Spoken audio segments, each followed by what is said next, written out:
Hello, everybody. This is us jumping into the top 16 of the GenCon 2022 Regional License Exam. I'm Aspire and joined by my wonderful co-host Tam Cardwell. Tam, how you doing today? I'm well. I barely slept last night. I'm so excited to get into the top 16 today.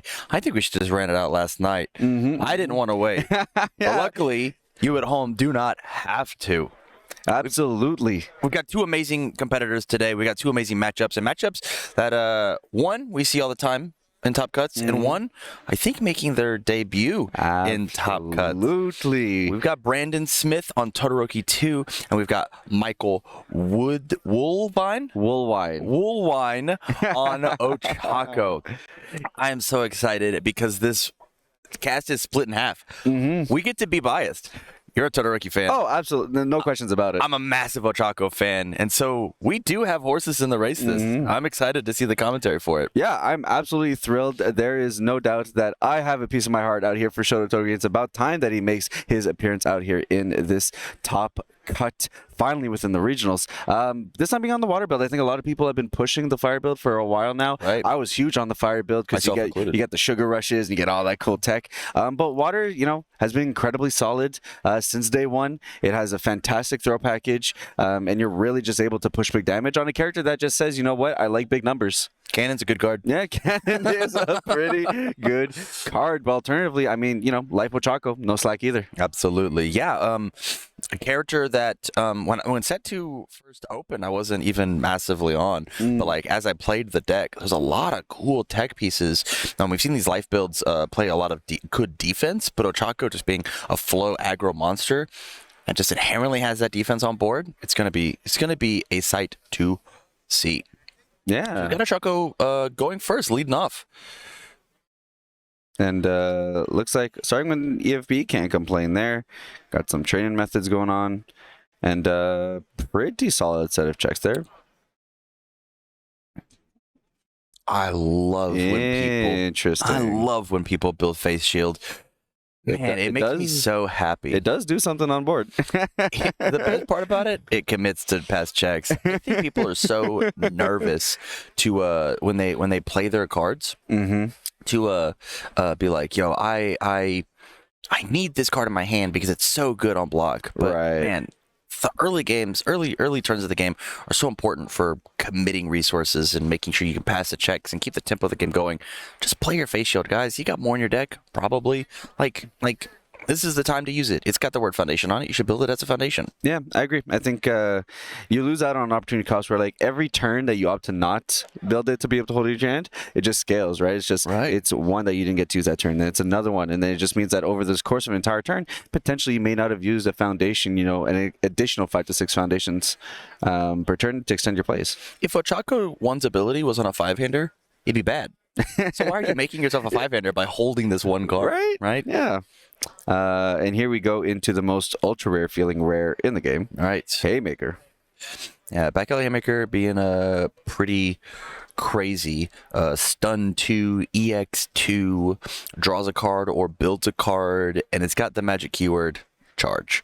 So Ochaco gets the chance to, if it gets interacted with or not, we're going to respond and put it into our momentum, and then she can then pick it back up and then play it again. I mean, stun 4 inside of a turn, threatening 10 damage is very, very good. Yeah, it's a pretty good Todoroki imitation. So, how do you feel about this this matchup with both these characters being so incredibly similar? They both have an enhance. Ochaco picks up a momentum herself. Todoroki enhance. We both pick up a momentum. What are your thoughts on these characters being played on 3 separate symbols, but being so similar with that enhance? Yeah, it's all about the asymmetry of it. Todoroki is gonna have to play out in a way that forces Michael to not be in a position to be able to gain advantage from being able to have momentum. So whereas, at least on the water symbol, there's some opportunity there for not a ton, not as much as fire, but there could be some opportunity there in the Todoroki kit to have some momentum hate. Ochaco's a little bit more greedy with it. On the life symbol, it's more so about me, kind of what I'm able to do, right? Preventing you from, preventing you from interacting with me, but not so much interacting with you. So it'll really much be about how Ochaco can take the momentum aspect and just kind of, send it to 100. Whereas, Todoroki with the water, it'll be that incremental value. I can get my one card here. I'll be able to utilize, 1 or 2 momentum there. Makes sense. So it'll really be about, value versus kind of just sending it to 100. Yeah, that makes total sense to me. So we went for the poke, get blocked with a face shield, build a couple foundations to keep the tempo of the game up. Smart, and then pass. You need to get that face down card out of there. It's easy to miss, It got flipped. Out of sight, out of mind. Yeah, of course. We just don't think about it. There we go. Yeah. Okay. So Todoroki's on 5 foundations. Ochaco has 6 ready foundations. We got a face shield sitting over there next to those committed foundations. And so we're kind of in a pretty safe spot to block at least the first move, even with the stun 2+2+2.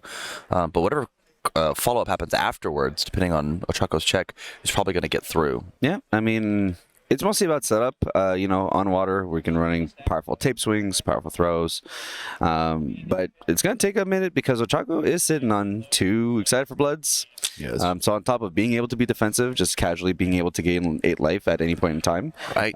Definitely effectively turns this into a 30+ health character. Yeah, absolutely. Or if we wanted to, we can pretend to be a 7, if not 8 hand size character by trading out that life. After I successfully score a hit, I'm gonna pay my 2 health, draw a bonus card. That feels amazing. But at the same time, there's counterplay because of the things like wall cling on Todoroki's board. If I don't want you to draw the cards, I'll flip it. I'll perfect block. We have a crazy tech choice happening here, and probably the reason that I've never topped with this character. We've got downward frost spike, frost slam. I don't even know the name of the card. I'm so unfamiliar. Yeah. We'll bring it up here. It's like a 4/3, 4 low for 4, 3 low for 4. Your next punch or range attack gets +3 damage. Insane if you decide to run it in tandem with Todoroki's +2/+2, right? Giving your next move +2/+5 feels great. Yeah, a 3 low isn't nothing. I mean, it's an annoying block to have to hold. Correct. Oh, but we are responding with a low block in kind. So this is on a 4/5, and it checks easy peasy. This is weird. Okay, so we've got Amphibious Ambush, and that sadly says it combos with a ranged move.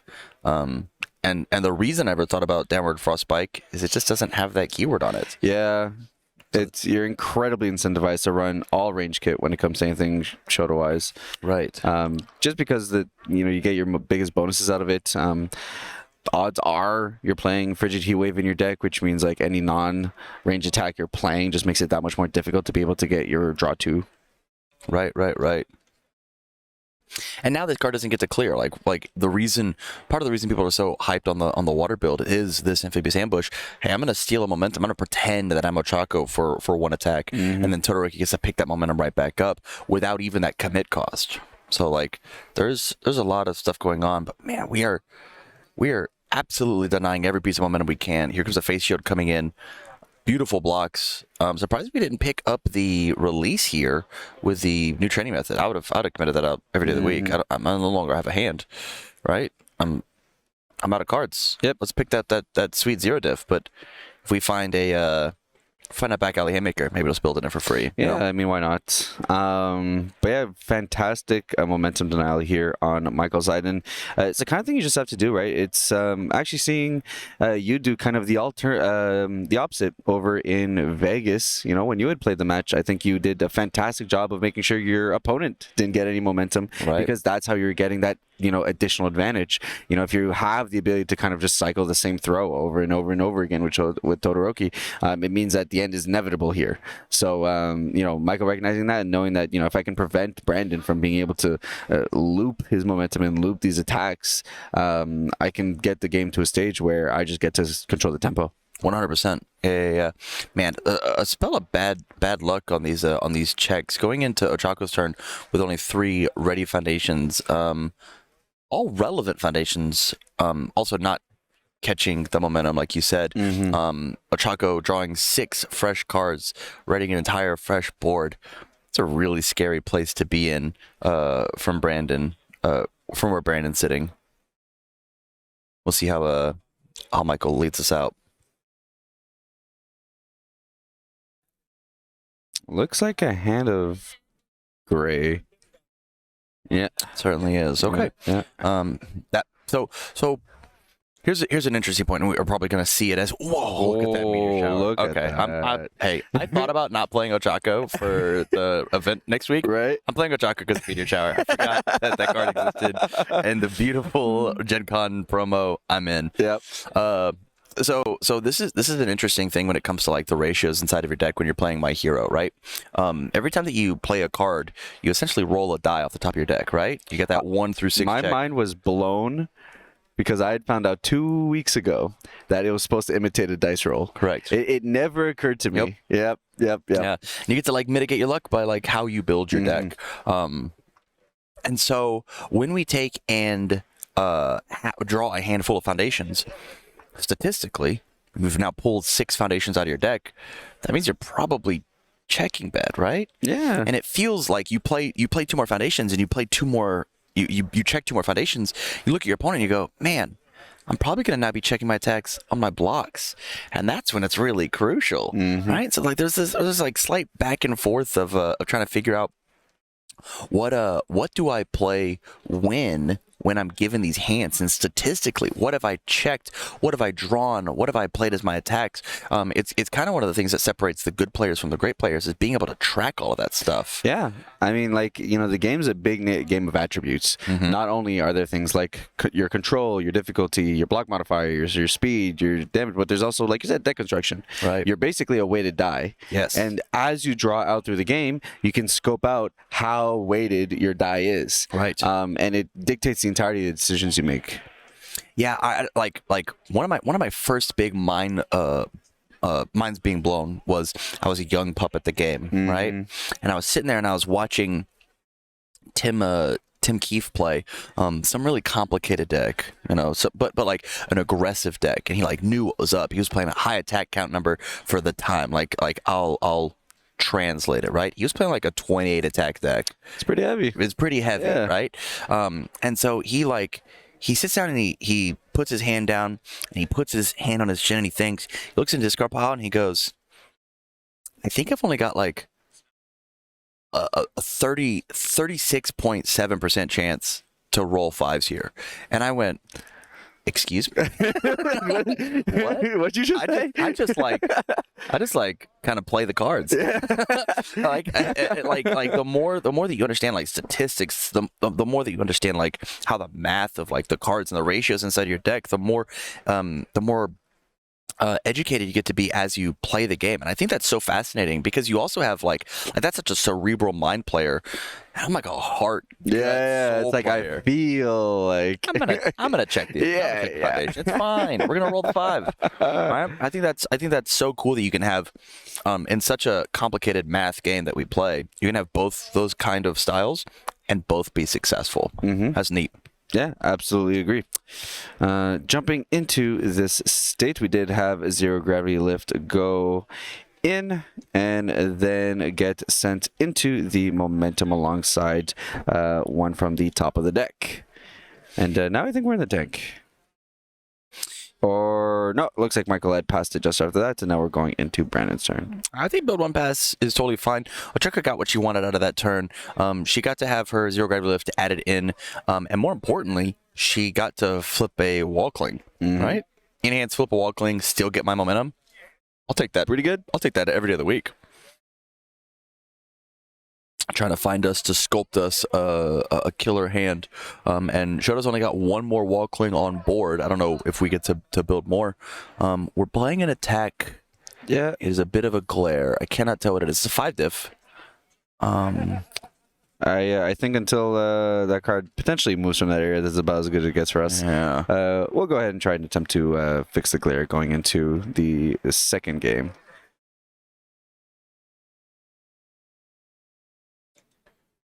It's stunned. Looks like a frigid. Yeah, it's a frigid. Okay. All right. Okay. Why is it a stun 1?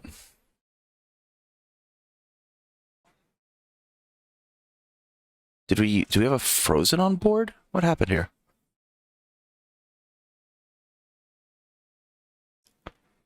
I don't know why we committed 3 cards for this. We must have committed 1 for our own rescue completed for the -2 speed. Okay, all right, chat. I'm caught back up. We're in with it. We're in with it. I was so lost. Frigid Heatwave. One of the main reasons that Todoroki 2 has not seen a lot of success on the order symbol because we just don't have access to this one card, the card that we're all playing here for today. Beautiful gold and silver competitor champion Frigid Heatwaves. This says draw 2 cards.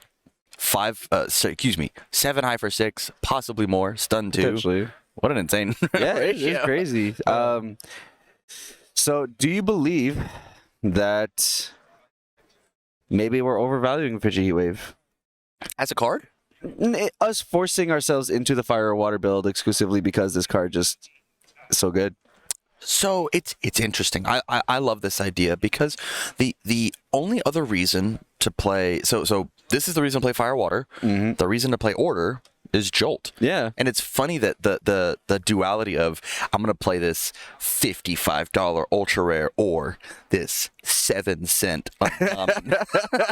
Like that's the linchpin of the symbol, the deck choice that I make. Jolt is absolutely cracked in Todoroki 2. And the fact that under the water symbol we have some throw hate, but under the order symbol, you can commit literally every card on their board every single turn, and then just slam them. Like there's a lot of value on a Frigid Heatwave. So like if it works, like we're in game states like this that Brandon has like been able to. I mean, we're on turn I think 6, if not 7. The fact that we get to play games like this Frigid Heatwave is insane, and Jolt's like way worse. But the earlier in the game that we can go, Jolt's way better. So it really depends on what kind of play style are you trying to play, right? Like how am I playing the game? How do I want to play the game? Do I want to play this control long build, or do I want to play more of a quick control your stage with like a Searing Glacial Storm, commit all your cards, hit you for a big number, then put you in a weak position. So like, long story short, maybe. Yeah. I certainly played Frigid Heatwave in my fire build in Vegas, and it certainly didn't get me anywhere. But I mean, Brandon's playing it in his water build, and it is, right? We don't see an order Todoroki up here. No, and I know there were some playing today. So there's that. All right. With that said, the frog did come in, kicked out the Frigid Heatwave. Gave Brandon some momentum to work with. Right. But the question is do we use Todoroki to pick up the momentum and let our opponent pick up a 0 gravity lift? It would let us play another Frigid and draw an extra 2 cards. Could you imagine being a 10-hand size shutout 2? Yeah, that'd be hot. That's really good. But the question is like, what do you do with those cards, right? Maybe just leaving it there for when Ochaco runs out of momentum, and then you can pick it up for free might be the right call. But we also get to hit with this Amphibious and get to add it to the momentum anyways. So we're going to end this turn with at least the same amount of momentum as Ochaco. Here's the tongue whip. We have 4 ready foundations on Ochaco's side, one of which being rescue completed, so that's a little deceiving with the amount of speed hate that we have, and we can destroy rescue already a couple cards. But this is looking like if we have a couple more high impact moves, this could be spelling disaster for Michael. This could be an absolutely massive turn. Yeah, I understand where we were, all of about a minute ago, talking about maybe waiting on that value, maybe a better opportunity here. But I mean, the more that this window pushes, it lends itself to just saying, maybe I really should just take this Frigid, draw some more cards, get some more heat, and try and just go in. Yeah. Especially because we've checked exceptionally well. Like 4 ready foundations. Now 3 ready foundations because of the -2 speed. 2, 1, 2, 3, 4, 5, 6, 7, 8 foundations, and I think we have our own double rescue completed to ready up some of these face downs. I think we've got some real choices, and we could even be like a little hyper aggressive with things like just flipping the struggling studies for no effect, just to re-ready it back up with re-readying it back up with rescue completed. I'm gonna go ahead and commit out to make that block. 2 frog lashings does it? Question mark. be 4. And looks like that's where we're gonna 8. stop it. Yeah. I mean, I don't hate this. Whew, double amphibious is pretty good. Hey, Kanan. The answer's probably Todoroki, right? Like, yeah, because you're not going to be picking up the You're not gonna momentum get on for the Ochaco's turn. And yeah, with that said, though, your character is sacred, right? There's something about it. only one card in the game that interacts with the character, really, that everybody gets to play. That's not a race, right? It's Blood Curdle, and we don't have the symbols. So, like your character can't be stunned. Your character can't really be sealed. That's true. It's the one resource you get to start every game with, which is why I like my hero so much. Is you know that you get to start the game with one consistent piece. Yep, just something you can rely on from the very onset. Man, we played what? 3 attacks, got 7 damage through. That was it. Amazing block from Against life. I'll take it. Yeah.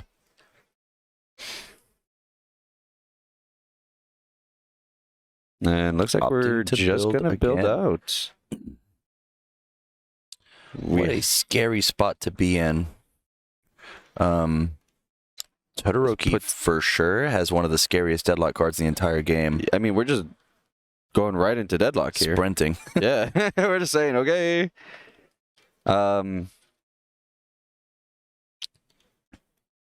Yeah. I actually love this call out. This call out is saying, yo, I don't think you're going to draw it. That's what this says, right? I'm going to build 4, so I've got 2 cards in my hand, 1 more if I need it with Ochaco, more if you happen to lose life on your turn. I don't think the water symbol can do that. And I don't think you're going to draw it because you have the first fill encounter, which says Deadlock Flip. Add any 2 cards from your stage up to your card pool. So not only do you lose 2 major resources, all of my moves have +2 speed for the entire turn. Insane value. What a crazy deadlock card. But Ochaco's just like taunting the bull, shaking the red flag or red cloth. You know, come get me. I'm at 20. Kill me. I appreciate the boldness. I really do. You know, and I will say there's that moment when you're playing these games and you're sitting at 9 or 10 foundations. You're like, well, if I'm a deadlock for real. And you just see them go into 14, 15. Yeah. It's very similar to how, I feel fourth kind matchups go, where they just decide you have to, you know what, if I'm going to go past the threshold, I'm just really going to go past it to kind of mitigate the 100% what I lose out for going into range. So yeah, that's how I like I think literally my entire career of ever playing that character, I think I've lost a single match to him because I was forced to not play the game plan that I want. On my turn 1, turn 2, I will build to 5 and then I'll build to 12. Yeah. And then I'll look at him and be like, I'm going to hold 1 low block, because that's the only thing that's threatening. It's either indiscriminate or burst. I don't care about anything else you play. And then from my 12 foundations, I can just like play a really dishonest game with you. Be like, I don't care about your once per game because I'm just playing smart. I'm not putting myself to where I only have 4 ready foundations to commit it. Like there's really easy tactics to use to fight that character. But it's like Ochaco 2. You just got to use your brain a little bit, right? Versus Ochaco 2, you hold 1 card of each zone and they can't hurt you.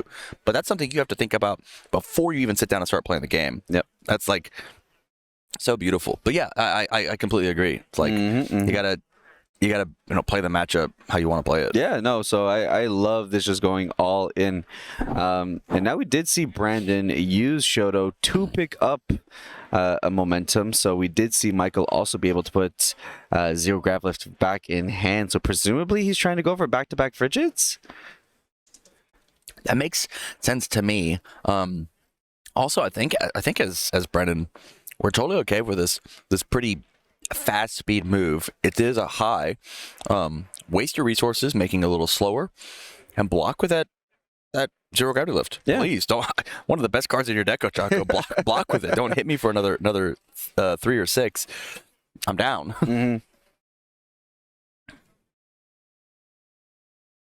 All right, so there's the mill.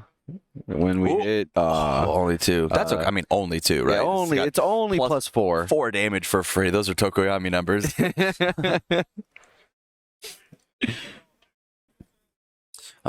From here, man, I think if we're going for it this turn, I think we just slam the first villain, right?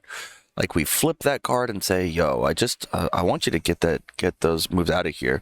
Like imagine right now this is a 3 difficulty, trying to or 3 speed with a 1 mid be 3, 4, 5, 6.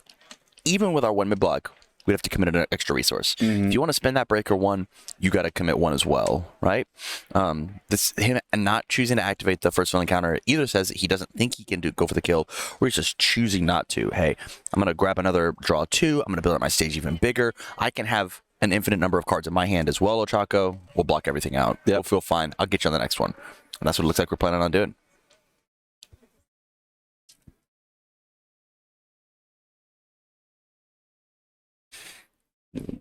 Are we gonna? And now I see why. Yeah. I'm gonna count Ochaco's foundations real fast. We have exactly 14 foundations, which is incredibly good for Todoroki. Wow.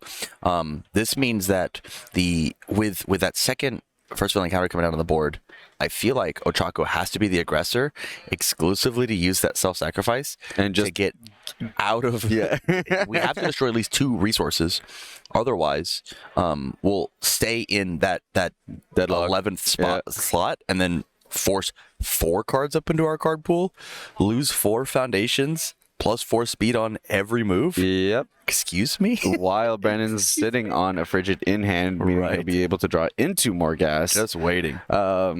Yeah. Michael just needs to take the active role here and start popping off some of his field. I mean, we have at least 1 attack. That's going to just flip another wall cling, but like, we got it. We have to play through those. We got to get them out of the way. Yep, so there's 0 gravity lift. Oof, checks to 3. That's okay. I mean, we were going to destroy foundations anyways. It is totally all right to have that happen. For our listeners, I think a snowflake fell from the sky. I think got dripped on from condensation from the roof. That was crazy. Yeah, for context, we are in Lucas Oil Stadium, so... Which is a pretty awesome place to have a tournament. Actually crazy. I was about to bring it up. Like I've never been in like this kind of a scenario. To be sitting in the middle of a football stadium. Yeah, playing card games. Like the closest I've ever been. Or, who cares for the game anymore? Yeah. The closest I've ever been was as a martial arts instructor. I had a demonstration team, and we got to be the pre-game show for the Harlem Globetrotters one time. Okay. They came to town, and they were like, "You want to do a demo?" And I was like, "Yeah." One of the biggest audiences I've ever done, and it was really intimidating. A similar vibe, but like, it's not as cool as playing a card game in the middle of a football field, right? Like that was neat. Yeah, this is awesome. Yeah, this is super sick. The sword fighting happening in front of us is always interesting while we're playing this game too. It's nice to like have our players who like have a tough break, be able to go over, get a little stress relief, and that's the reason that people should come out to these conventions as we play the card game, right? Yeah, because it's not just a card game that you do. Like this is the main thing you're here for. But there's so many, not just side events in our category, but there's like a massive dealer room. There's so many games to be playing. There's so much activities that you can do to really like take a vacation. Yeah, I mean, you got to come out and do some work, right? Play some card games, win the money, win the prize cards, get those points to go to Worlds. But man, there's so much fun, cool stuff to do. Yeah, so I mean, yeah, GenCon's a phenomenal experience. Worlds for a very long time has a deep history for both UVS at GenCon, and as one of the biggest IRL tournaments ever in the history of our game, to just continue forth at GenCon. And like you said, there's so many fun things to do here while you're here as you're slinging cards, and then in between you get to do everything else that GenCon has to do. So if this is any lesson for any of you who are interested in going in 2023, I highly recommend it. We're going to be here 2023. Confirmed? Yeah, well, yeah, we'll be here. Love that. Yeah. But yeah, so using villains here. How do you feel about using it on the defense? I think that's such an interesting choice. I think it's premature. It's premature, yeah. Because I think you're doing Michael's work for him. Right. Because he's not really aggressing this turn. He's more so utilizing this turn to mitigate this happening to him on the defense, on the right? defense. Yeah, I don't like we could survive this. Look at all the ready foundations we have. What are we actually afraid of, right? And also we're playing on the very first move. If he was 3 attacks into his string and he needed 1 more to kill us, you stuff that too. Yeah, that's like a breaker for the last 2 attacks he needs, and that could be impactful. But right now, this card clears the card pool. You maybe break it him once. He builds one's pass. We're fine. Yeah. We're chill. The 0 gravity lift is gonna start clearing his card pool for him anyways. Like this is annoying, but it's not like necessary, you know? Like we could also just call it quits. Let's call it quits. We're fine. Yeah. Right? But like, and you wasted actually the strongest one of the 2 strongest foundations on your board. Because like on our offensive turn, we could have added 5 cards to his card pool. Double Villainous and the Sticky Balls. You don't get to block anything, man. You get to block 0 cards. 20 is easy to find when they have to put their dukes down, right? Moving it supersonic like this. You're fast as Ida. Yeah. Well, we'll see if how deep into the aggression Michael now goes, because he can just play out a regular turn now without having to mitigate for the defense. Right. So we're going into this meteor shower now, sitting at 10 foundations now. So now we can just kind of continue and keep doing our thing. Right. That's because the -2 speed. I mean, the other option might be like, I want you to play a bit of an aggressive turn. I've got a couple foundations that I'm willing to block with. Let's just get those out of here. Very true. But at the same time, like maybe Michael, because we only have the 2 cards in our card pool, it's going to commit us out just enough that a bit of a backswing can happen, right? Like we'd have to play 1 more attack. We've got the +2 in the progressive. Like we still have to commit 1. We check poorly on it. We commit 3 resources to play a move. Like it might work out for Brandon, but man, I'm so tempted for +5 speed on every move. Right. Not to mention my 2/2 stun too. What do you do? How do you block that? We will see. Going in with another amazing high block. I mean, if there's something that the meta foundations do, these 0 diffs are just all 3 highs. 3 highs out the wazoo. As we go. Speaking of which, hey, using surviving the final to block with surviving the final. Perfect. Gets to move because of 0 gravity lift. The question is, as Michael, do we keep aggressing? Did we get what we want out of the turn? I mean, we got 0 gravity, or we got a meteor shower into our momentum. That's the question. The answer is yes. Yeah. I mean, effectively for free for what it's worth, because it would, Haymaker does replace itself. Correct. But at the same time, we could add a card in the card pool with Sticky Balls on this turn, and then use Struggle with Studies to pick one of these cards right back up, hit the partial block, and what? You only did 3 damage to me this whole turn? That's fine. Neat. Yeah. Or use Sticky Balls right now to commit for -4 speed. Make it a 0 mid for 5. And then block it again for free. Sick.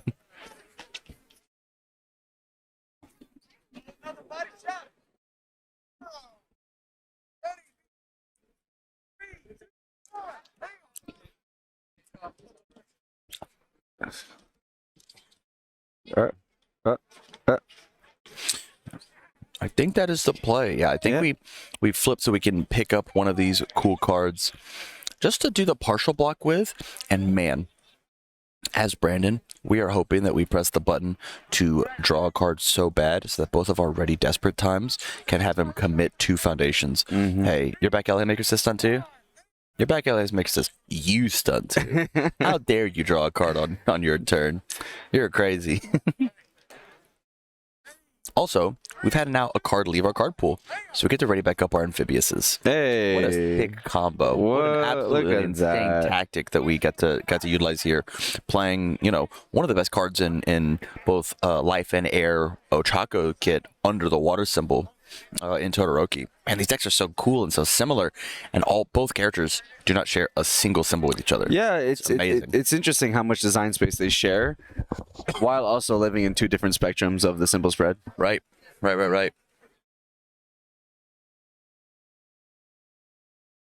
So currently we got a 2 mid for 5, having picked up the card. I mean, we get to just block with that partial block, or I mean, even just take the 5. I mean, there's no reason not to block with the high, unless you're afraid of like a meteor shower or something coming in. But like with 3 cards in the card pool, like what's the thought here, huh? I think, yeah, you'd be fine, especially since you kind of just want to get rid of that card in your hand anyways. You're not trying to go into your next turn with it there, so it's interesting. We destroy for +1 damage, putting our move up to 6 damage, which says the partial block that we were probably planning on doing still only does 3. Mm-hmm. As opposed to readying the card with someone with style.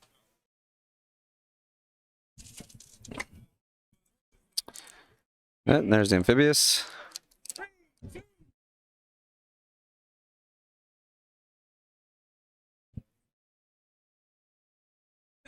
All right, and looks like we're just going to go down to 21. Card draw. Did we take the 2?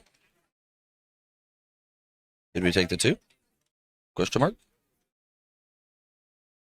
Yes, I love it. This is punish you for getting the +1 damage and not doing it. Yep, so Chaco going down to 18 to get that additional draw from the EFB.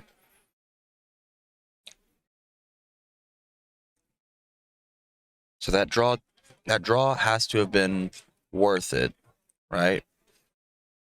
Man, I think that was such. So either we were like really trying to dig for lethal, or that was the biggest misplay of all time. We've now gone back to 11 Foundations. Our first enhanced disc gets to be stuff 2 cards into your card pool, and then we can sticky balls if we have the gas to go in. But we just took a 4 damage move on our turn, and that's what Todoroki wanted, right? Yeah. Like the finish line keeps getting closer and closer because you played Excited for Blood, and you didn't respond to gain that 8 health back. You just missed your opportunity to do so. Going all the way back up to, like, gaining 8, going up all the way up to 26, being like, no. I would like to start the game over. Yeah. I think that was the right move. Especially because we got to build the Passing the Torch, which is like a better version of Excited for Blood, a more consistent version of that card. Yep, so sitting at just shy of deadlock here for Michael. And going into Giant Ice Wall. What an insane card. Mm-hmm. Stun 2 on its face. Todoroki giving an extra stun 2. This card just comes into stun 4, and we can spend a momentum to get another stun as well. Ooh. This card can, like, that's what we use our momentum for, right? Yeah. Things up. I love having momentum for Giant Ice Wall. Giant Ice Wall probably being my favorite card when I first got into the game. Anything I could do to be like stun 2 into anything I want, stun 2. Oh, now that's just value. Yeah, man. I think the big thing, that the reason that stun is so popular, is because all the foundations in the My Hero card game are so cool, and that does include your opponents. Yeah. So if you turn their cool cards sideways, so I get to play with your cool cards, I get to play with mine. Yeah, it feels really good. Oh yeah, stun is easily probably up there as one of my favorite keywords, if not my favorite. It's just like I just like letting my opponent say no, and I think that's probably one of the best ways in this game to be like, no. For sure. No. Yeah, I'm gonna talk about a different deck, right? My MVP card in my Midoriya deck is from the starter deck, Heroic Strike. 4/3, 4 high for 4.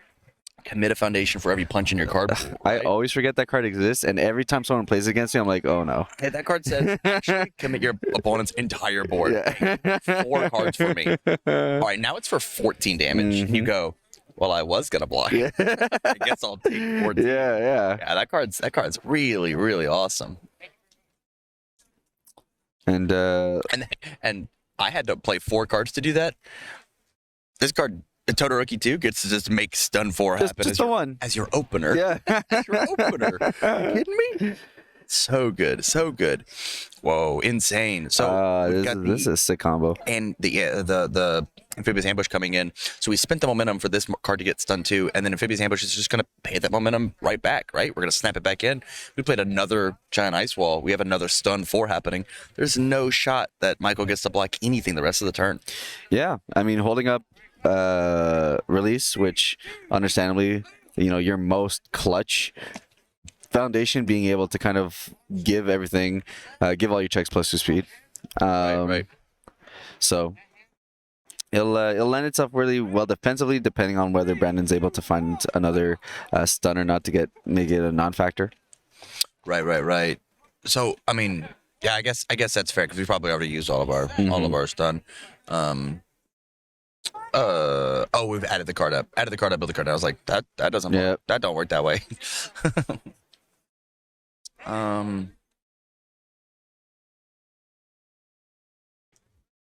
Okay, so we got 2 cards in our card pool. I mean, we have to start releasing here.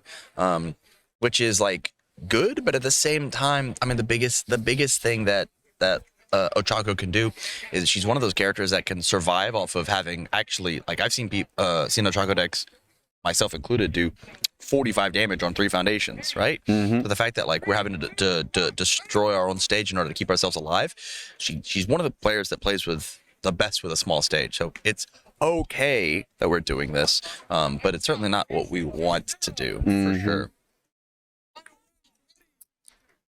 So there's the pop-up. Getting rid of progressive difficulty. Gives us the momentum. Right. With 3 cards in the card pool now. And imagine if we had saved the first villain counter. We would be such a crazy spot right now. Even release wouldn't save us.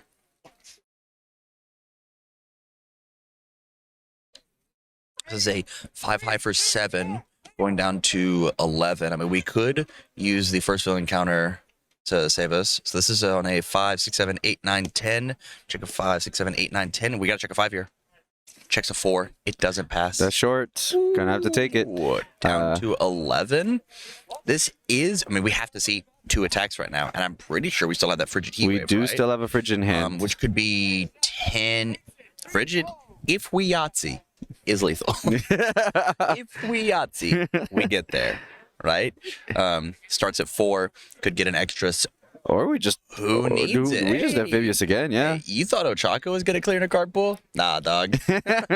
ambush. Yeah. Let's go. Yeah. Turns out we're just playing our own variant of Frog here. Absolutely. Yeah. I mean, this add another card to your card pool. All my moves get another +1 speed. That is tough. I said it yesterday. Man, I hate card pools. So, and I'm gonna use this word, efficient at what it does. It's incredibly good. Like, imagine just saying every single attack from here on out is going to be just that one more harder for you to be able to protect yourself with. Ooh, rough stuff. And it's about thinking a game that way that really makes it easier to conceptualize trying to level up your game. Right. When you think of progressive difficulty as effectively, all my attacks have +1 speed. Right. You know, every single time you block, I effectively have an additional speed on all my attacks. And thinking about it that way on a higher level definitely helps compartmentalize how to proceed with a game state. Yeah, like the game's based off of fighting games, right? And like as somebody who's a massive fan of fighting games, so I'm not amazing at fighting games. The more that I press the combo buttons, right? I keep pressing buttons over and over again. It's tougher and tougher to execute that. That's progressive. You flip that script. It's the same thing with block straight. Yeah. When my opponent's comboing on me, I'm not always clicking the right buttons and making sure I hold back or whatever, right? Like, that's tough. I got to catch my zones. Like, it's tough to block up consistently as well. So I think it translates exceptionally well into the card game of like, if you are relentless enough and you put your dukes up, eventually we're going to break through that wall.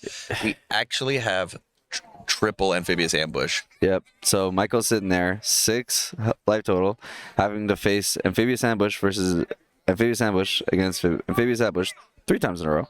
I think this is lethal. It definitely is. 5 damage move, commit. Yeah. The +1/+1. Stuff that card pool. 3, 4, 5, 6, 7, 8, 9. I mean, hold on. We've got 5 ready foundations now. It's not possible. No, including the release. We can get there.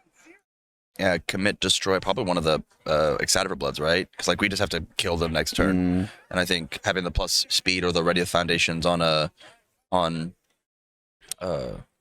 rescue complete is just more important. There we go. Yeah. Good heads up play for Michael. Good choice. Even the partial block here is important.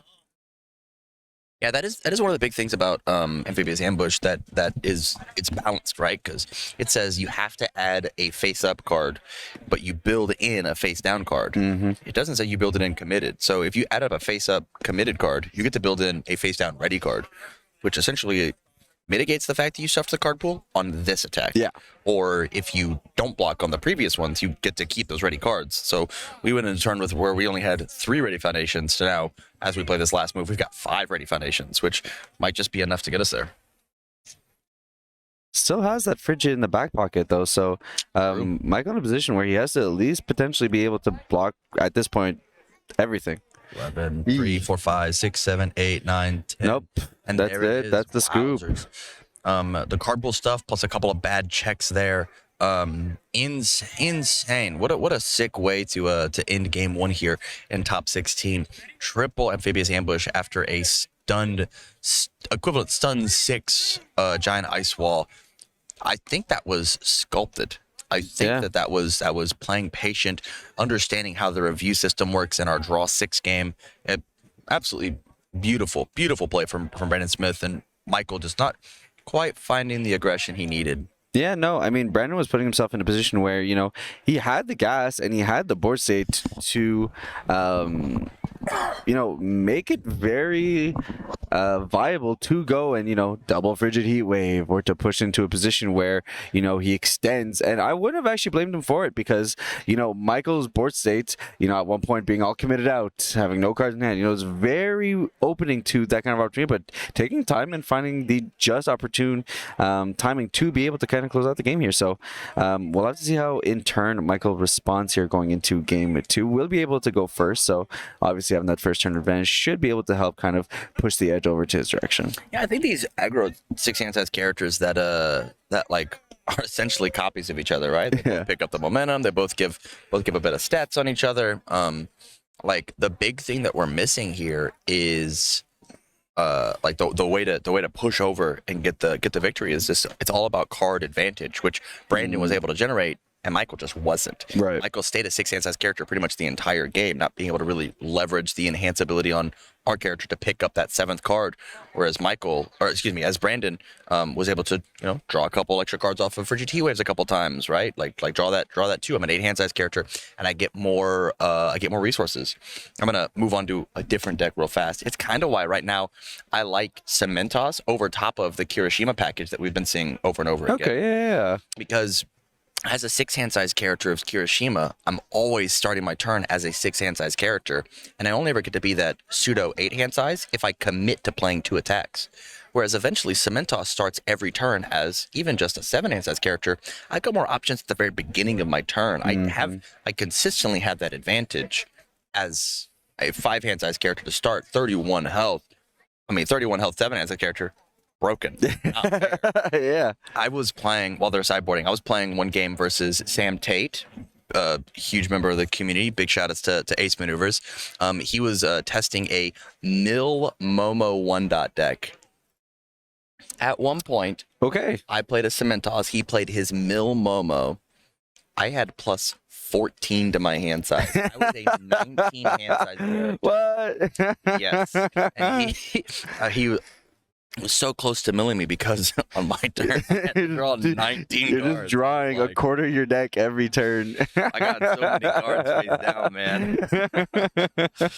It was sweet. It was really, really cool. Definitely learned that I had to put brute strength in my deck to get rid of. Yeah, it's just right clearing them out. Like, I keep building cards. I'm not Kirishima. They don't go away. Oh god. So it looks like we're going to keep going with the ones that got us here. No change over in the characters. I think that makes sense. Yeah. Yeah, I think like maybe the only thing you could do is Michael is like sideboard into a Momo, sideboard into a Toga, but I think like looking at your opponent and say every turn I'm going to have a momentum, so the bottom enhance on your character is like a little less potent, like the really good one's a little less potent. I think it's just the smart play. It's just good counterplay. I think Michael should opt to just go first, right? Presumably. You don't want to give Shoto that turn 1 advantage just because there is the ability to be able to aggress a little bit. That technically was not the bottom card, but that's okay. We grabbed 4 cards and then grabbed 2 cards and then took the top card. Right. I don't think it's that big of a deal. Yeah, it's gone now. Yeah. Everybody at home, please be careful of that. That matters. It does. It really does. Your opponent cut your deck away.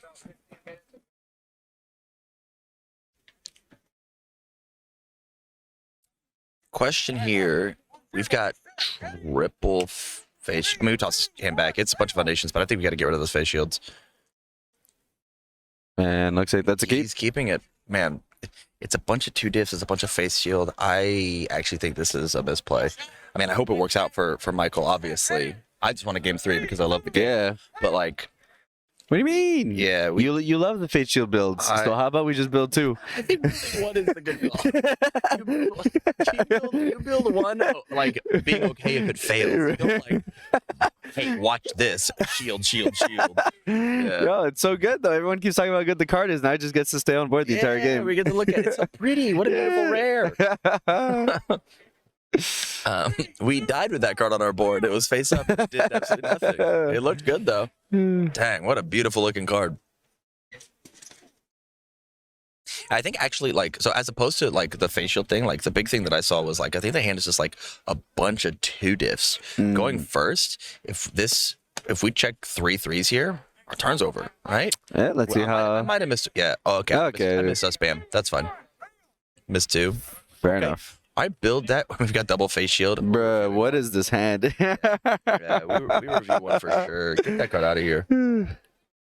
So this question was asked of me earlier this weekend, Sure. and I thought it was a good question. It's, why did we stop seeing people utilize the throw to be able to pick out the face shield?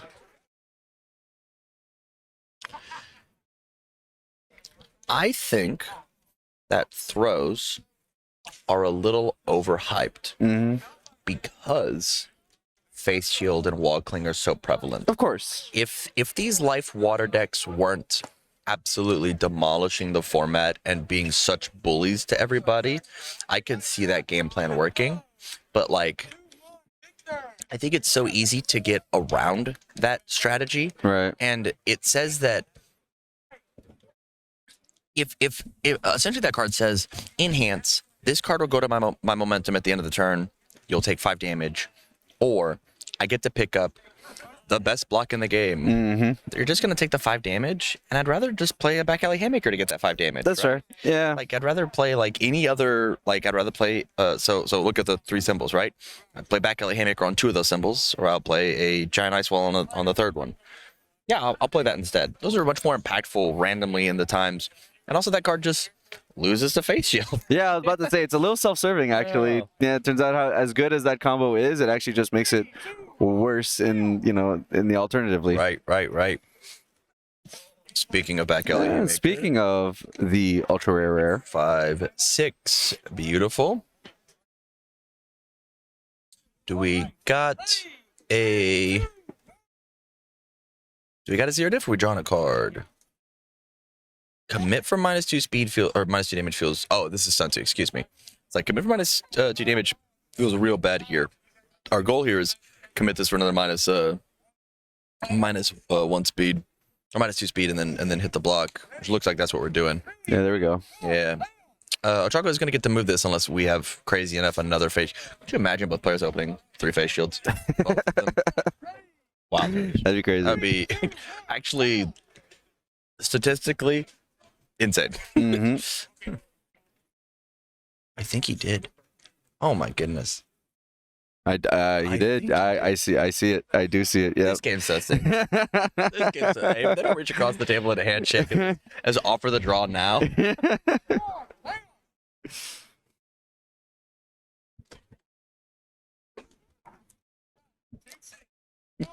Okay, and yeah, so face shielded out, and now we're gonna go get our EFB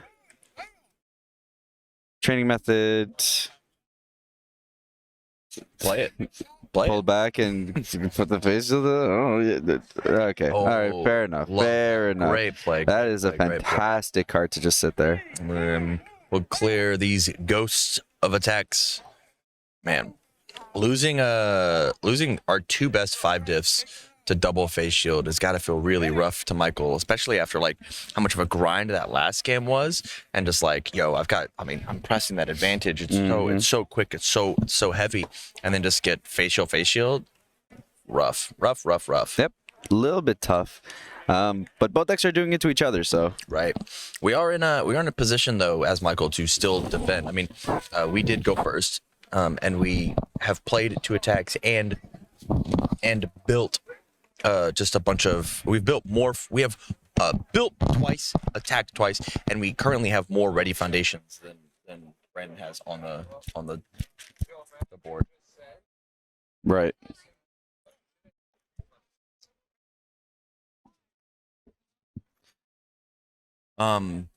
This is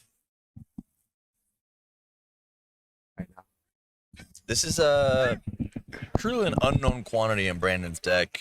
So assuming, I think it's a giant ice wall, because I think we hit the stun too, but that might have been from Todoroki's ability. We'll figure out what it is. This is one of those new set 3 cards, right? Snuck in his deck. Oh yeah, It's all white card. Yeah. It's our new Ghost Rares. Actually, it's a Frigidity Wave. Yo, Ghost Rares would be sick. Yeah,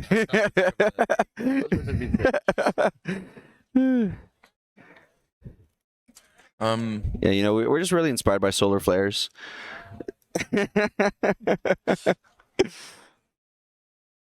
Seven currently a 7 high for 8.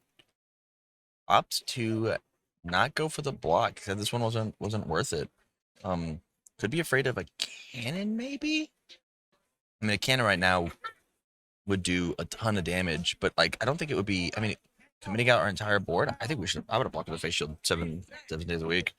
Actually, we've got a rescue completed. Is that a rescue? Oh, it's Except for Blood. We've got the resources to pay for it. It was what 7, 8, 9, 10, 5, 6, 7, 8, 9.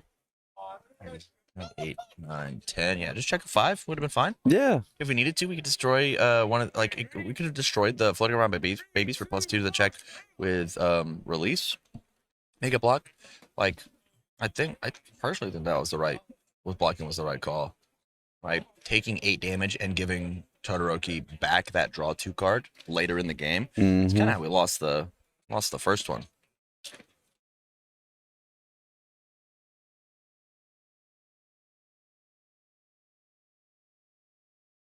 Okay, I'm calling it there, passing it over to Michael's turn. All total sitting at 27 to 19.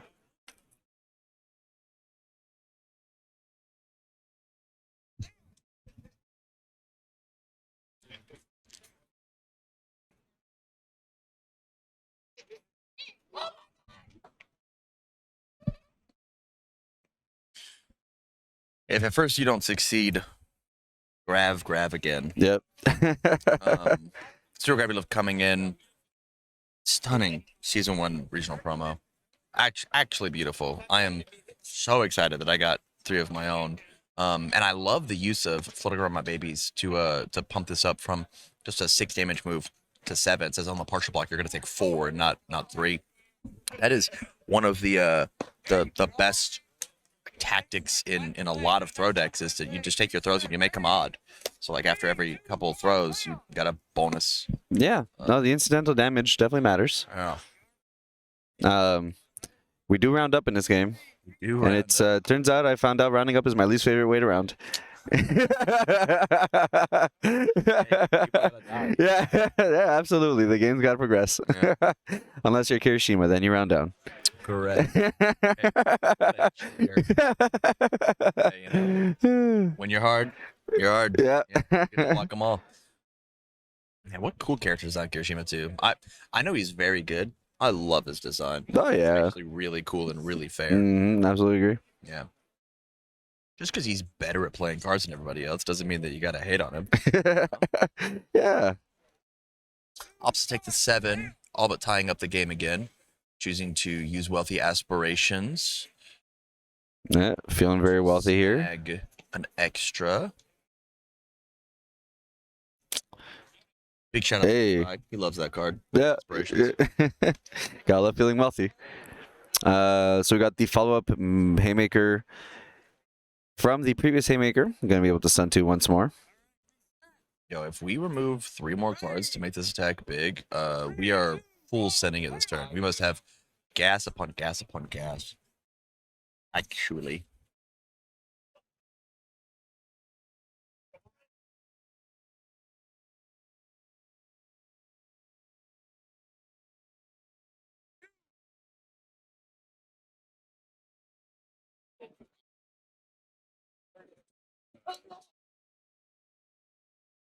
It looks like that is not the case. I mean, at the same time, we're probably just hitting the stun 2 first, right? Like, there's no reason not to. Those last 2 cards were committed due to the last turn, we've got like a lot of tough choices on Todoroki's board. We've got a lot of minus speed. We've got a bit of minus damage if like the moves keep coming with a creepy. We've also got the zone change, right? Like if we get hit with a mix up, maybe the smart call here is to like keep the speed, keep the zone mix up, and then pick up the frigid and block the low if necessary. Potentially, right? Yeah. But I feel like there's a much deeper disparity between kind of board positions here between Michael and Brandon than we saw in game one. Michael very much in the driver's seat here, and is in a position to extend a lot of pressure while still holding on to some very good defensive options.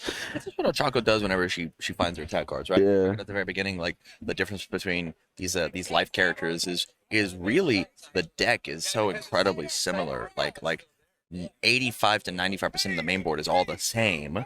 But the thing that makes the change is like your Toga decks are really consistent at drawing the pieces that you want. The Momo decks are really good at blocking everything you need. But the Ochaco decks, whenever you see the attack cards, if you see 6 attack cards as Ochaco on turn 2, sometimes you just get to play 6 attack cards on turn 2, right? And that's just like that's showing you that these symbols, although the kits are very good, play the decks significantly differently. Right. Yeah. I mean, the same thing with the water decks, right? Like we've got Todoroki that could be playing this, and we could take as like a sweet poke, build, recur, constantly threaten the same move. This deck could just be sideboarding into Mineta as like a crazy disruption defense. True, right? Very true. They could be sideboarding into Asui for I want to clear my card pool and I want to play my attack cards. It could sideboard into Sero one time per game. Once you have a little crack in your armor, I'm gonna explode it open and then kill you with it. Like there's so many cool things that you can do with these symbols to like change up the gameplay, and all it takes is changing that character card. You gotta play in a whole different game. Yeah, 100%. It just goes to show, like you're saying, the character is the sacred. It's what you're starting on the board with, and it molds the entirety of how the tools you have accessible to you are functioned. This game's so cool. Oh yeah, 100%. So cool. And you mentioned Sero, man. I think Sero is so underutilized. I think that character is so cool. Yeah, he actively says your opponent needs to play badly. Yep. To not give me advantage. I think I could have like an hour-long clinic on Sero, just talking about like the pros and cons of that character and the why that character is so healthy for the game. I'm gonna shout him out because he's my sponsor. One of my good friends, Chris Bromley, in Orlando. He forgot to write down a card on his deck list. It was Self-Sacrifice, which is a 1 low block. Yep. So he played out his entire tournament. He had enough cards to make his deck standing legal. So when he got to top cuts, he just lost those cards. He just forgot to write them down. So I think he was playing in top cuts with 4 low blocks. He would have a 0-10 matchup versus Sero if he played it. He's such in the format of you have to know how to build the game correctly to fight this character. Right. And that's just at the deck building screen, not even to mention inside the game. Hey, you have to make sure that you're holding proper blocks. You have to make sure that you're not overextending, or else I get to look at your hand and make all of my moves unblockable for a turn. There's so much advanced tech that you get to play as Sero and against Sero. He's so cool and so healthy. Man, I absolutely love that character. I'm like, if there weren't like a list this long of the characters I want to play, I'd be a Sero man. I feel that. There's like 10 characters competitively I want to play right now. It's great. It's really awesome. Cool. Not too many characters, not enough tournaments. Right, 100%. Yeah. Oh, so big build out here going into from the Haymaker into the Meteor Shower, and now we got EFB, a little confused, a little release. In a good spot. Oh, that doesn't go there. I mean, I know it's pretty, and you want to keep seeing it all game. That was. Give me 1 second. I don't think that was. Yep, by all means.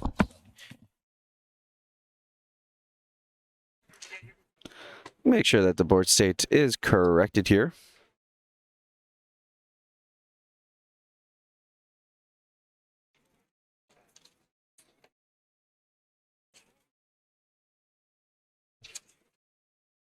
Yep, so Tem is just clarifying here that one of them got stickied.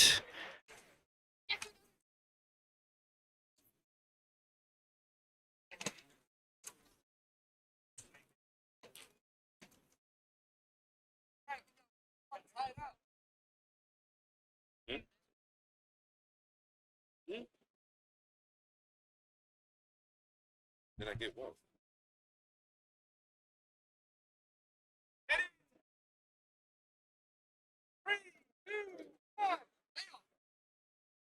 Oh, I didn't get it.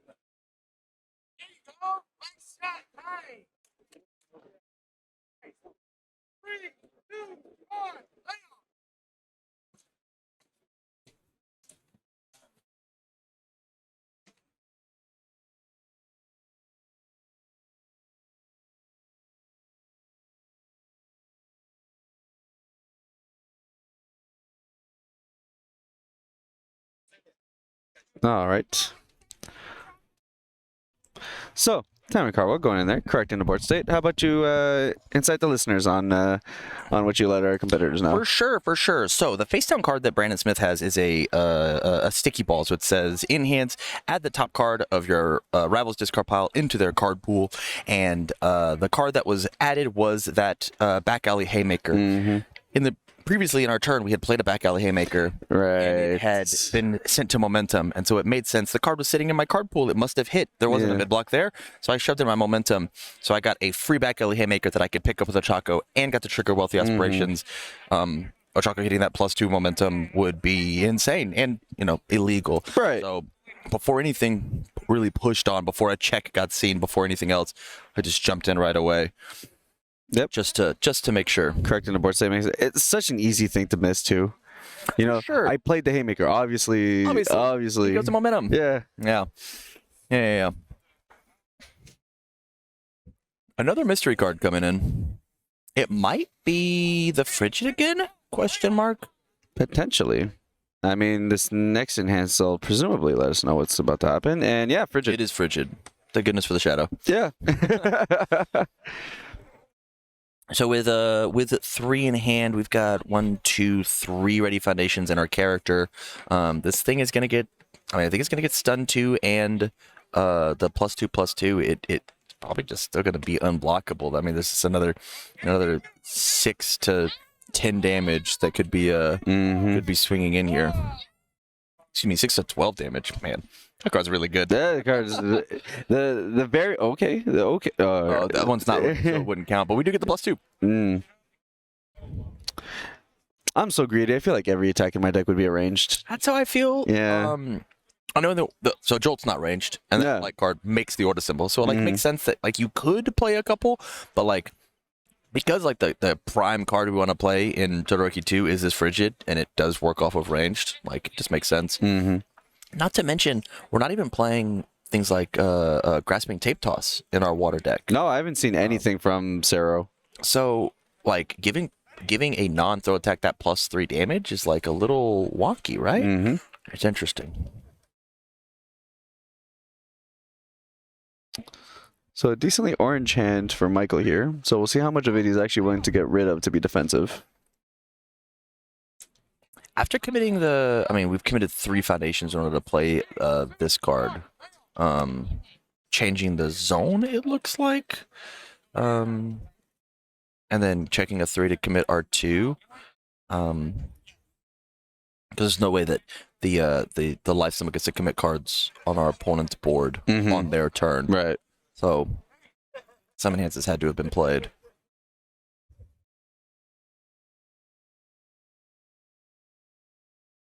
We kind of hope and praying that, as Brandon, that this thing just isn't blocked, so we get our poke and then probably build back.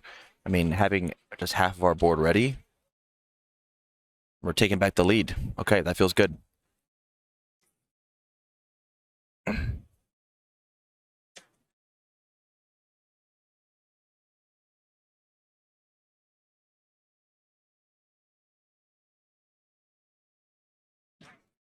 Okay, from here, question is, do you risk another attack?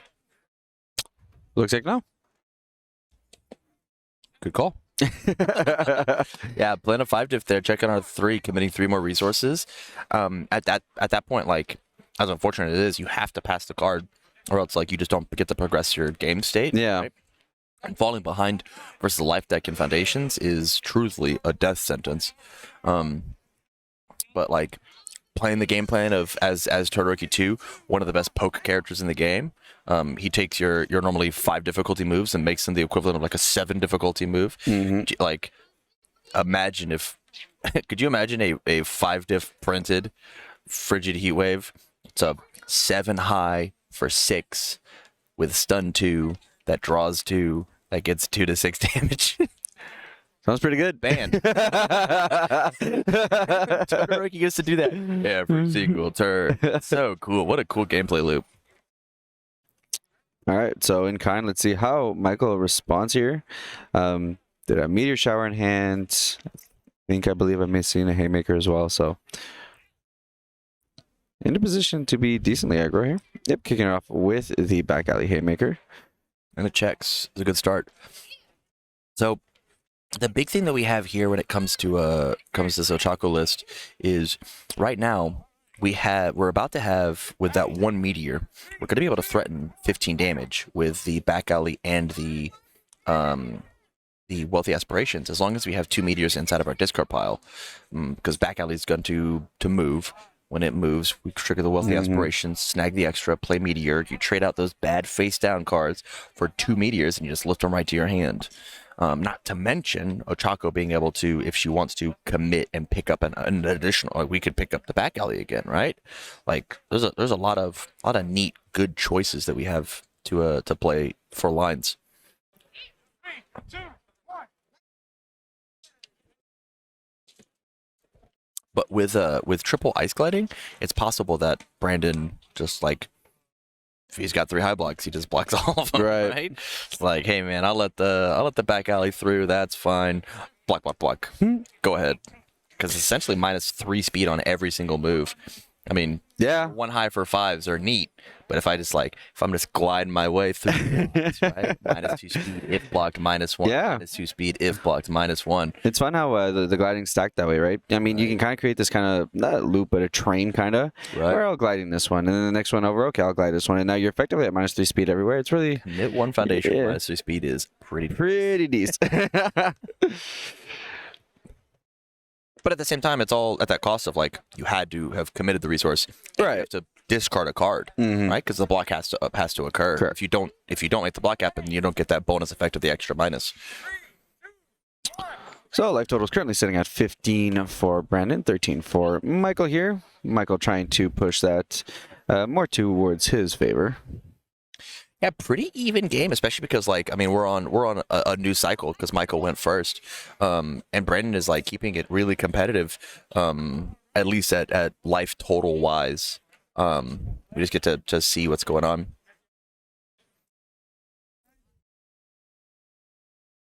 Go to the block. Looks like a full block. You know what I haven't seen from Brandon, which is really interesting?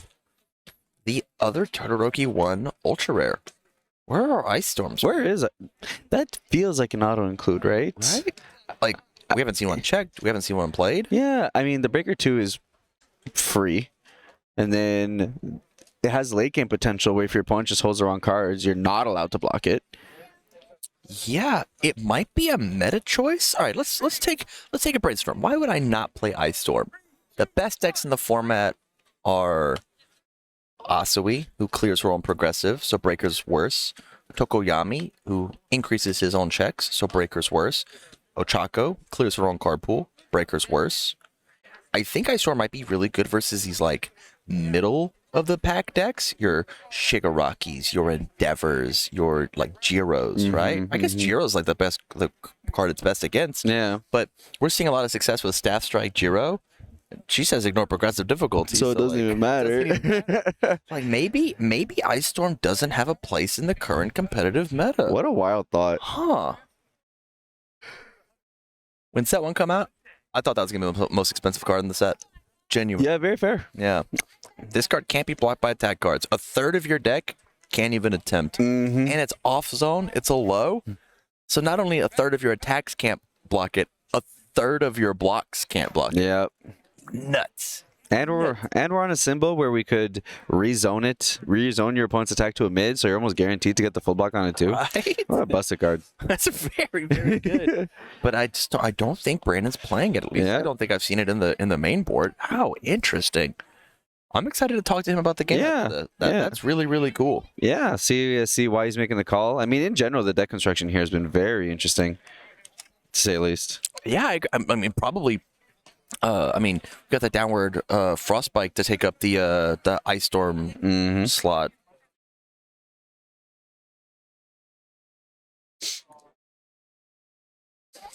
So we've got, man, I am so excited to play with my meteor shower. Oh, Sam, the meteor showers lineage. Like, I mean, at this point, let's see. We got Let's Fight Bad Guys. I mean, at this point, my Jiro deck is almost gonna be all alt arts. Going into season 3, you get the character. Like, at least half of it is going to shine in a different way. So yeah, it's like the only reason I want the event to be over. Yeah. Just to go play scrim games with these cool new, Yep, cool new yep, promos. yep. Yeah, that's awesome. We are interesting. Where? Oh, we picked up the card with Ochaco. We picked up the other. Actually, listen, we just had this conversation about Ice Storm, and he just blocked with it. What? Crazy. Oh, that's the mod. yeah. You edit this, right? Get rid of all of it. That's great. That's Everything that I just said. Wowzers. All right, well, we can cross that off the list, I guess. That's so funny. Wow. Oh god. Interesting. We opted to not wait for this card for the Ice Storm block. I mean, I guess, hold on. This is the third attack. We get to pick it back up with Struggling Studies and then play it back down again for the breaker. Wow, what an actually insane turn we have here. As Michael, I don't think I would have played this move because of Struggling Studies. I think that card would have just stopped me. Mm-hmm. That's crazy. That's actually crazy to think about. Yeah, currently sitting on 4 active foundations. Oh, but we got the stun. True. Rough. Yeah, I would have waited then. Yeah. I would have waited for sure.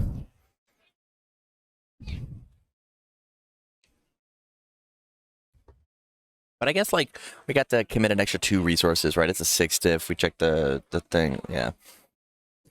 We are at 11 though, so it's an uncomfortable health total. 5, 6, 7 damage we can represent on this card if we want to just, like, sell out for the floating around my babies. Yeah. But it's a 2 mid. What could we have? We have 2, 3, 4, 5, 6. I mean, we got a 2 block, another Ice Storm, because obviously he's packing 4 now. We just check the 5, commit our character, and we pass. But I think selling out to this move, especially if we have 1 more, just makes sense.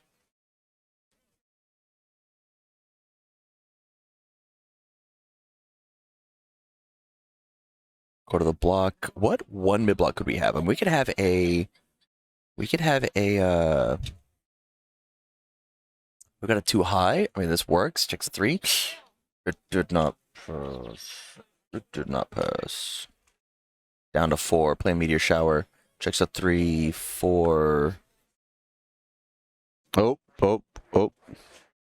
Yeah, Okay, that's it. Yeah, that's it. Yeah, all right. 3. Hey. Even through the Ice Storm. See, look what I'm saying, right? Yeah. Storm, not even relevant. Not even that good. What a bad card. I'd always pinned it as the worst card in the set. That's how I feel. Ice Storm, terrible. Yep. So going into game 3 here, Brandon's going to have the ability to go first, be able to pressure. And we know that, Todoroki can play the aggro game if need be. So if Michael ends up stumbling this early here, we might be able to see a quick move. But, I mean, both decks very comfortable with going long. We'll see if Brandon's able to replicate game 1 where he's sculpting his hand to put himself into an incredibly good position. Or if Michael's going to be able to stabilize early and put himself into position to control the entire tempo. Yeah, it makes sense. I mean, once again, I think it's all about how do I draw my advantage pieces, right? Do I get to draw my draw 2s from Brandon? Do I get to have my momentum looping from Michael? And I think that's what's going to determine who wins, who loses. Truthfully, I think it's exclusively on that. Who can leverage their bonuses? Yeah, absolutely. So I'm here thinking about what would a perfect turn 1 build for these decks look like. I'm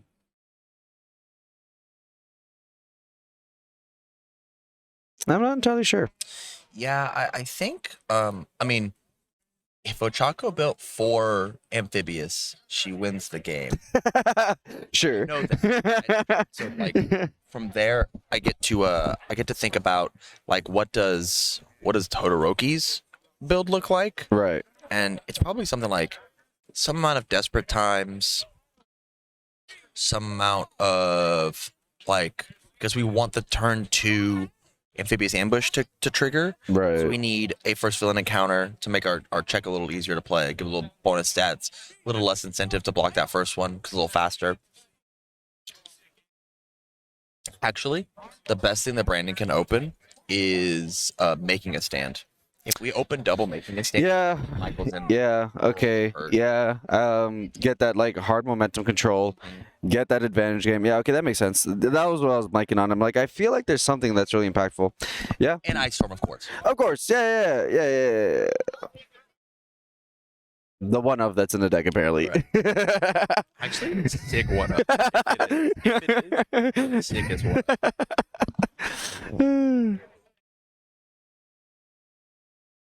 Looks like we might be doing just a little bit of sideboarding, which I think is smart. I think you should be sideboarding versus in between games 2 and games 3. You should review it. I've had some people even this weekend come up and be like, "Yo, how do you feel about?" I still feel like first turn player advantage is too good. And I've talked about this a lot of time on my stream. The thing about it is, no 2-player game is symmetrical. Mhm. Even like one of the most balanced games in the entire world, chess, the way that you play the white pieces and the black pieces in chess is different. Yeah.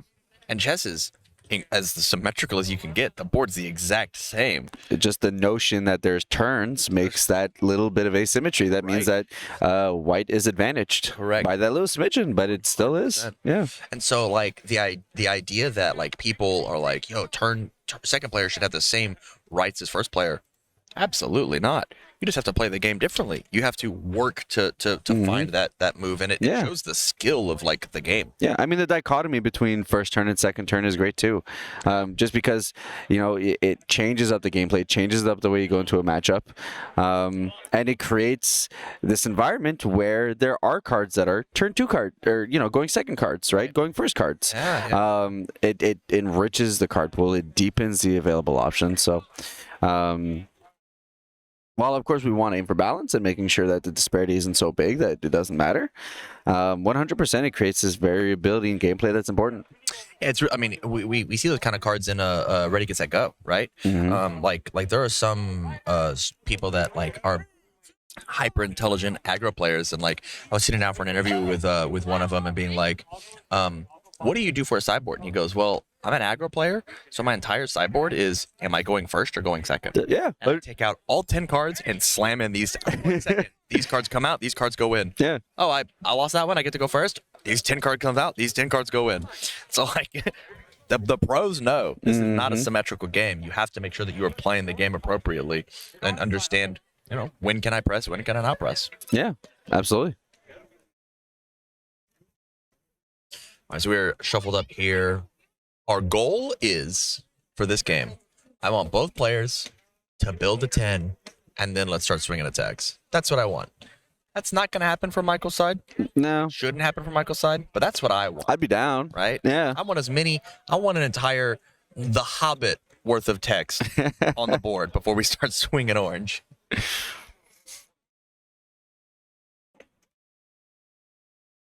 There's an amphibious. We added in the grasping tape toss. There it is. Hey. Sideboard. Yep. Unfortunately, we checked it, but like, that's not deadlock pressure, right? And Brandon knows, like, I want to play the game from as big of a stage as possible. So we've got the first villain encounter. We've got the grasping tape toss. I want to rip your stage apart whenever you don't find the gas, right? What an intelligent. Once again, you're playing first versus second. That's not a going second card, right? That card's a spooky 5-div. Oh, okay here. So 2 releases here means that Michael is short up on defensive options. If he's really desperate and needs to make sure that he lives to see another day. I mean, the things I've seen double release do at some of these tournaments, where like 7-8 attacks or like 7 or 8 blocks into an attack string. And it's like, yeah, I can still make this. The fact that it doesn't affect the speed stat, but it affects your check, is like so deceptively good. It's so Mm-hmm. good. I'm just like, nah, it's fine. I don't need that. We've got a. I'll just yeah. Got a John Nice Wall coming in. We can tell because of the stun 4 that's happening. Mm-hmm. It's swinging big. It's gonna be a 5 low for 7. What an insane chunk. Once again, the master of pokes coming in hot. Takes the 7. Normally after you spend both of your resources on the one move, it's a build angle. Because we just it makes sense for you to spend your cash. This is the best attack that I could play. And continue. Unless you've got a card like Amphibious Ambush that's going to clear the card pool and we can use that momentum instantly, right? Although, if the goal was Amphibious Ambush afterwards, we should have committed the first villain counter to get +1 to our check and get the bonus stats. Right? Yeah. Like, we're just wasting card text at this point.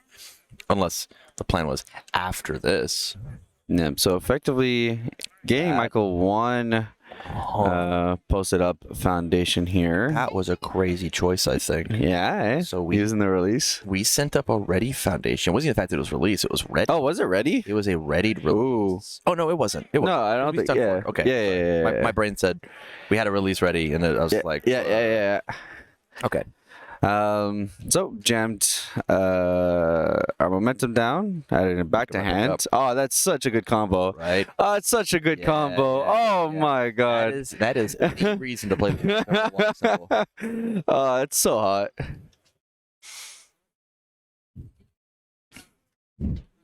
Yeah, it looks like we're just forcing to take it. And you know, what we're effectively doing here is we're zone checking our opponent. We're saying like, hey, you know, did you hold the right zones?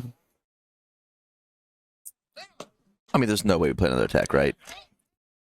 But if we did, though, I was like, there's no way. I mean, if you do, it's just that card, the Ice Storm again. But like, that card's it's a 2 high block with Breaker 1. It says block the best moves in Ochaco's deck and make it a little harder to play the next one. That's important. But if we did, though.